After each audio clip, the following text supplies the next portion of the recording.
HR6 radicals. Can you simplify radicals and then also add, multiply, and divide radicals as well?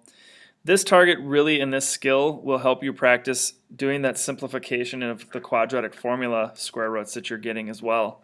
This first example is pretty easy. It's the square root of 36, which we all know that to be 6. But the reason why is what I want you to learn.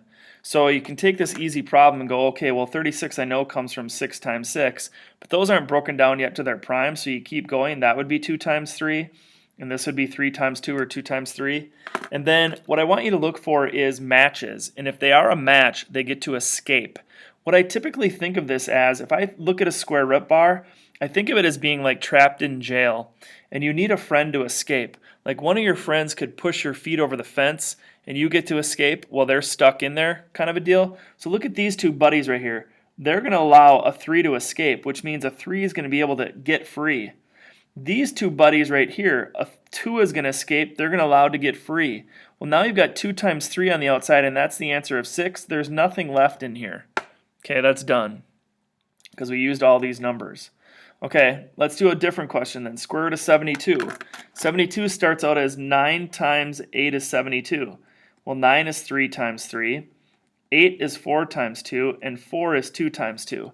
What I want you to pay attention to, the only numbers that matter are the ones at the end of the branches. These are at the end of the branches. Okay, the 4, that doesn't have anything to do with it because it's not at the end.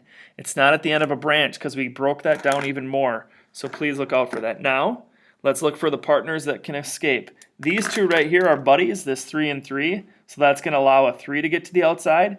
Here's a 2 and a 2. So a 2 is going to get to escape. So we're going to assume 3 times 2. And then there's a 2 that's stuck in. This loner right here has no friends. So it's stuck under there. Then 3 times 2 is 6. And then the square root of 2 is still there. So 72 is the same thing as 6 times the square root of 2. Okay, next one. Square root of 12 minus the square root of 44. Well, let's try it.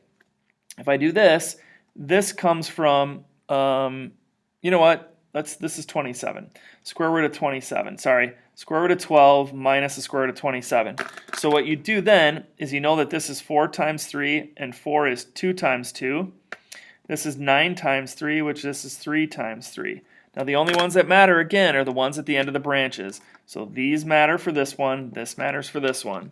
So when I look at these closely, these allow a 2 to escape, and this 3 has no friends, so that's stuck under there. There was a subtraction sign in this original problem, so there's a subtraction sign right there. And then this allows a 3 to escape, and this 3 is stuck. So now I've got 2 times the square root of 3 minus 3 times the square root of 3. Well, that's negative 1. That's negative 1 square root of 3.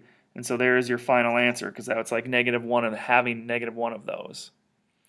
Okay, the last one is multiply. How do you multiply 2 square roots? Well, whatever's on the outside, you multiply those, you'd get 28. Whatever's on the inside, you multiply those, and you'd get 90 in this case. And then you'd have to break it down. So it's the same kind of stuff. 9 times 10, which is 3 times 3, and this is 5 times 2.